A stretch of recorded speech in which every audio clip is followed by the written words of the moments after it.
The Patrick lecture for September 2019 was Visualization Process for Growing into the Unitive State, which is Patrick lecture 210. This is one of those how-to lectures that don't require adherence to pathwork concepts, how the world was created, what we're doing here, etc. It only asks that you believe in the power of consciousness, the power of thought.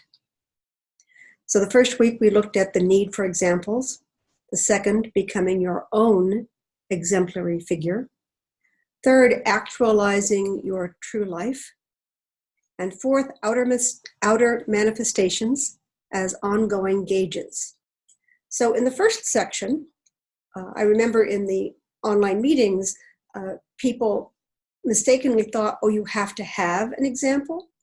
But the reality is we've already had examples. This is not about going back to a less mature state where we're looking upwards and outwards all the time, trying to figure out who we should be and what we should be like and what's right and what's wrong. That's already happened. That's called childhood and your teen years and your 20s. So the need for examples is innate. We need to see different examples of how to exist in the world. We need to see how these examples fail and how they succeed. So the need for examples is also about the power of consciousness, because what we want, we become. The trick here is that the wanting may include a lot of unconscious material. So we may want to be powerful, and therefore we are unconsciously drawn to power instead of being drawn to something that is more suitable for our nature. In other words, if we think that power is what is necessary to live a good life, then we reach for it without realizing that that's not actually what works for us. So during this stage, we explore, we experiment, we copy, we mimic. And it's a stage. It works both positively and negatively. We've all copied things, not realizing that they were inherently negative, and then realized a bit later in the process that what it looked like on the surface was not what was actually true in the reality of it. So it's important to differentiate between admiration and envy. I used to use the word envy a lot. The feeling was that envy was the right word. I knew it was negative. I didn't want what they had. I wanted to create my own version of what they had. And it took a while for me to begin to substitute the word admiration or admire for what I was very attached to envy. I thought envy was an appropriate emotion. So once I began changing my words, I began changing my attitude. And instead of envying something, I began to admire it. And then figure out how I could bring it home, how I could bring it into my life. So if I walked into someone else's home and I saw art on the walls, my first reaction would be, oh, you have it and I don't. And I needed to change that into, this is an example of what a home feels like when there's art on the walls, real art and not just things on the wall with no meaning. Art meaning something that really matters, that communicates something to you. It doesn't have to be expensive, it doesn't have to be handmade, but it needs to resonate in a different way than just pretty pink on wall or shape. So again, when you walk in and you say, wow, art, and this is what it feels like to be in a room filled with things that matter, then what I had to learn was to take that home and say, why can't I have art? What would it take for me to have art? What I discovered is that it doesn't take that much. Like I say, it doesn't have to be handmade or original, but it needs to have meaning. And I began to place more importance in the meaning of things and decorate my home with things that had meaning to me. So this is where we segue from the need for examples, in this minor case, the example of having art in your life, to becoming my own exemplary figure. And I am teased sometimes, my house is full of things, but I've lived a long life in many different places and I've collected things. So to some extent, it's easier to have a lot of things with less money than it is at my age than it is at 20 or when you're first starting out. So need for examples eventually turns into figuring out how to becoming your own exemplary figure. When you are what you admire, then you can still notice who you look up to, because we're never done. We're always saying, what's the next step? So at this point, I am admiring people with simpler homes than mine, saying maybe I have a bit too much great stuff and we need to pare things down. And while that's hard, I just noticed that I admire simplicity, and that's a calling for me that perhaps I've gone a little bit overboard in my collection of important, personal, meaningful objects, and we need to back off a bit. So this becoming your own exemplary figure is an organic, constantly moving, constantly growing and exploring state. So the cycle goes over and over again of seeing examples, bringing them home, seeing examples, bringing them home. And it is the power of your consciousness that will manifest it in your life. As I say, this is not about money. This is not about privilege. This is more about a decision to live in a certain way and a willingness to pay the price. So that's part of part 3, which is actualizing your true life. To actualize your true life, one question you need to ask yourself is, am I willing to pay the price? To be the person I really admire, I may need to give up some of the things I envy. I may need to give up some of the things I feel I admire, because not everything I admire is inherently positive. Not everything, not envying is not necessarily negative, but it's a negative approach to admiration. So if I'm going to become what I admire, and I'm going to look at people and say, I'd like a little bit of that, a little bit of that, and if I could have just a little bit more order, and I could have a little bit more fun, and if I could have a bit more tone in my body, then I will pick these things up and bring them in and integrate them into my life. But again, I'm going to have to pay a price for these things. The spiritual law about paying the price tends to send people into reaction. And I believe that the reason it does that is that on the earth plane, sometimes you pay and you don't get. On the earth plane, sometimes you pay and you don't receive. You receive less than you paid for, and you feel cheated. And it sets up a chain reaction of not wanting to pay because you're not going to get what you expected. But this is about spirit, not the earth plane. This is about the energy and consciousness of your own being, not whether you pay for a doll and you get a doll of the quality you expected. Or if you pay for an experience and it wasn't the experience you expected. In spirit, if you pay, you get. It's a spiritual law. If you truly pay the price, you will get what you have paid for. They cannot withhold. They cannot cheat. So what does that mean? One of the questions I asked is, what is your genuine willingness to enter into a spiritual life? In other words, I'm speaking to people who have either heard of or are interested in or have read and studied the Patrick Lectures. The Patrick Lectures are about a spiritual discipline. It, of course, touches on us as human beings, but it holds a larger picture, a larger container than just being a human being. It presumes an origination point and some aspect of consciousness after we leave this particular life. So our jobs began before we got here, and will continue after we leave, to some extent. Now, whether or not you accept the reincarnation aspect of many spiritual belief systems, that's okay. But if you look before and after the human lifetime, that's a spiritual study. It involves aspects that you can never know as a human being. We guess, we want to guess, we work very hard to intuit, but knowing is a little bit beyond our imagination. Now, I love the guide's explanation for this because I love practical explanations. And one of the ways he explains it is two ways.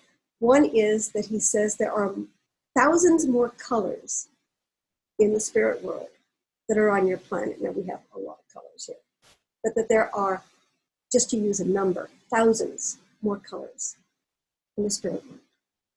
So that if you intuited something in a certain color, it's not going to necessarily match what you see on this planet. And there's going to have to be a place where you say, good enough, approximate, close, best I can do. Another way the guide describes it is that there are more dimensions in the spirit world than there are on this planet. Now, I have worn people out with my enthusiasm for the Edwin Abbott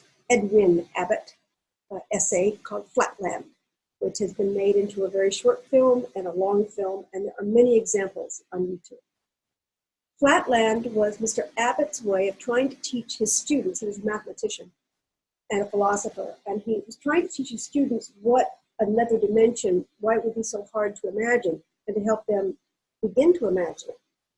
So because they were having a hard time doing that, he basically took them back to a story where they lost one of their dimensions. So in Flatland, there's only length and width, instead of length, width, and height. So everything's as if it was on a flat desk. There's no up, there's no down. It's only long or wide.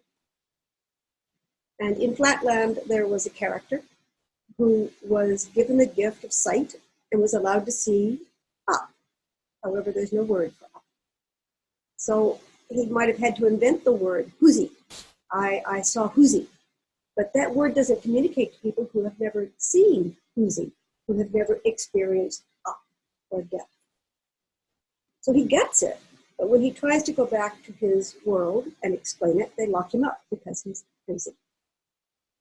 When we talk about spirit, this is part of the problem. If spirit has multiple more dimensions than we have here on the earth, then once again, our intuition, our visions, as true as they may be, are very difficult to manifest or to describe using human language and in the human 3D, 4D, 5D mind.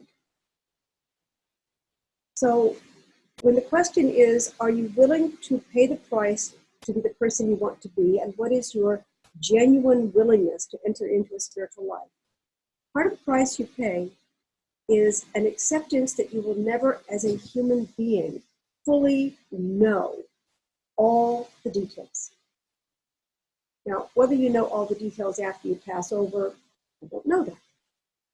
I may have experienced that, but in my human form, I don't have that memory.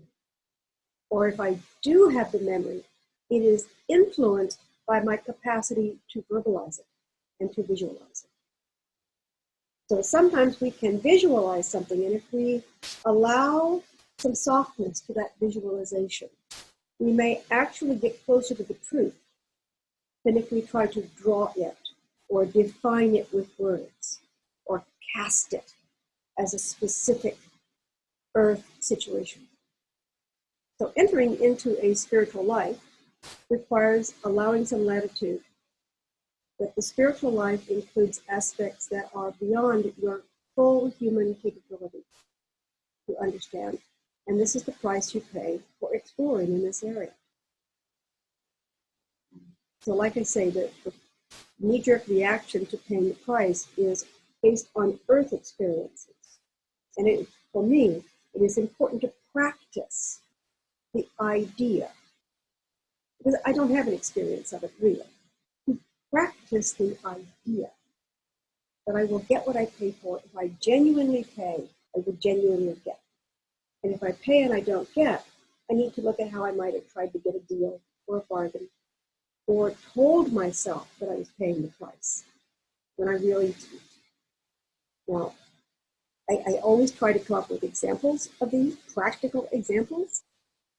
If I say I started off saying, if I want to be powerful. That always sounds good. I could be powerful. But on the earth plane, that comes with baggage. It comes with interacting with others. It comes with needing to persuade other people. And it comes with being attacked. So one of my favorite examples of this is everybody wants to be a celebrity. Celebrities seem to have money and fun and adventuresome lives.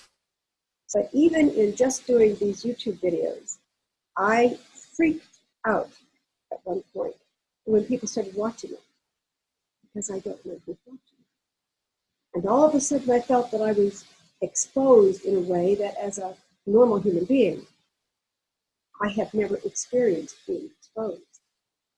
And this gave me the tiniest insight into what it must be like to be in a position of power or celebrity and have millions of people sending you their consciousness and not fully understanding what that consciousness is about. When people project onto you, they are projecting their dreams, their visions, not necessarily to support your dreams and your visions. So having power is a far more complicated reality than the superficial money and fun. So if you pay for the power, you will get the power. But when you pay, you need to understand what you're trying to get and what the actual costs are to you, and to agree to do that. And what I'm suggesting is that entering into a spiritual life is similar to that. We can't enter into a spiritual life just wanting to get the benefits. That's not a spiritual life. That's a barter. I'll be good if you give me what I want. Doesn't matter who you're being good to. It's a matter of I'm only giving to get. I'm only listening to get. I'm only behaving to get. This is not paying the price. And so that's when we come to the fourth section, which is noticing the outer manifestations and using them as ongoing gauges. And the guide lists 3 aspects that should increase if we are visualizing and following our true selves and manifesting our true life. One is abundance.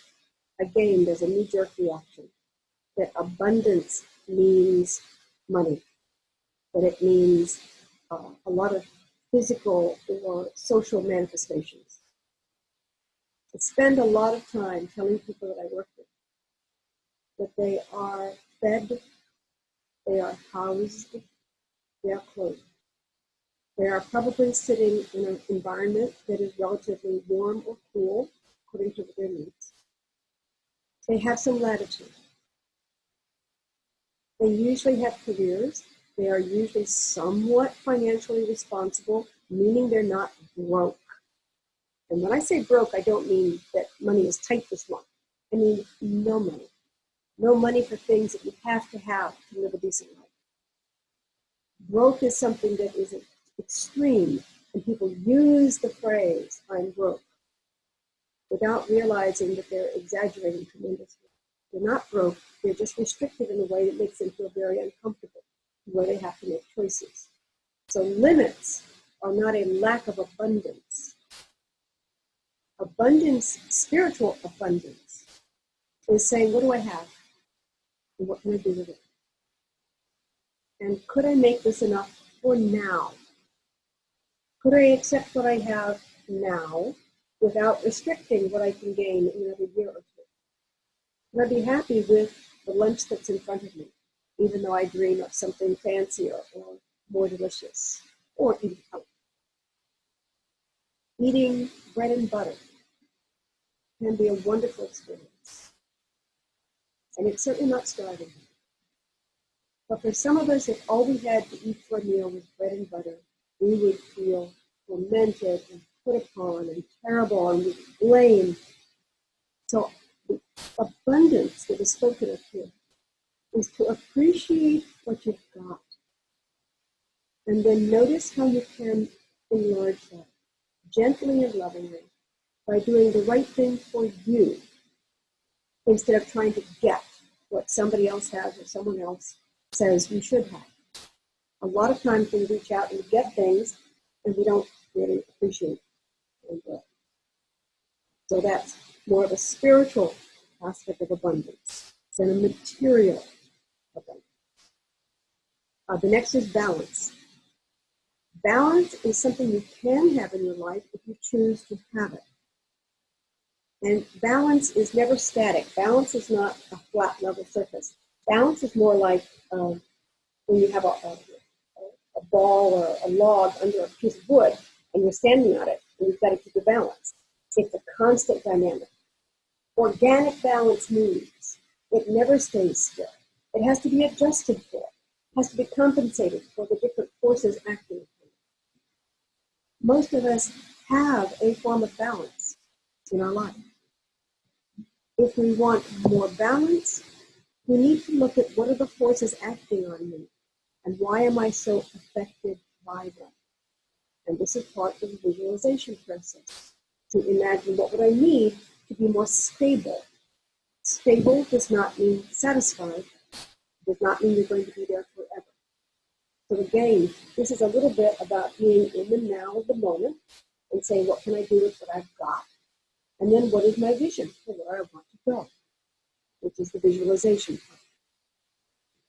The third aspect that the guide speaks of as a manifestation of your visualization is closer intimacy. Intimacy veers into relationship issues, and the relationship issues are a huge spot. But real intimacy can be had in the tiniest of moments.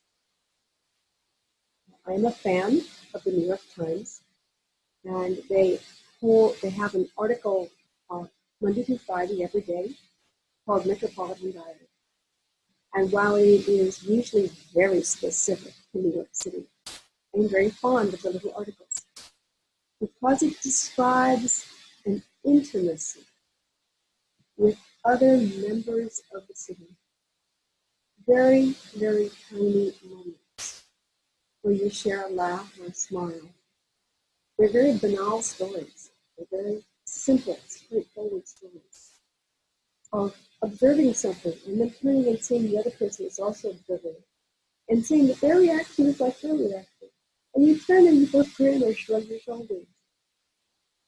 This is a moment of intimacy. You can have closer intimacy once you are living the life you want to live, instead of a life that you imagine you should live, or trying to compete with other people in lives that ultimately. So once you find your ideal fun, you can peek around you and you can notice that you're not alone. It may be rare that someone smiles in the same way you do at something that you're watching, but it's there. And the importance of those little articles is to notice it. And what they bring for me is, in a city of 8 million people, a huge area, with so many things going on, it is true that we may only have these moments once a week. But if you think about it, surely you've had a moment of intimacy once a week. The question is, why was that moment possible when it's not possible the next moment, or the next hour, or the next day? So in visualizing who you want to be and becoming your own true self and living your true life, you are going to be able to be more intimate with other people because you're going to be relaxed and happy where you are, and able to notice other people who are relaxed and happy where they are. Or even people who are not, but who are perhaps secretly admiring you for something you do. So these are all aspects of the visualization process for going into the Unitive state. It's Catholic Lecture 210. It is my hope in these study guides not to replace the lectures by any means. I usually rely 98% on the lectures themselves versus other materials, but to encourage you to read it. And this is a relatively unchallenging one to help you notice where you are and perhaps make some adjustments about where you are going. So thanks for listening, and thanks for being interested in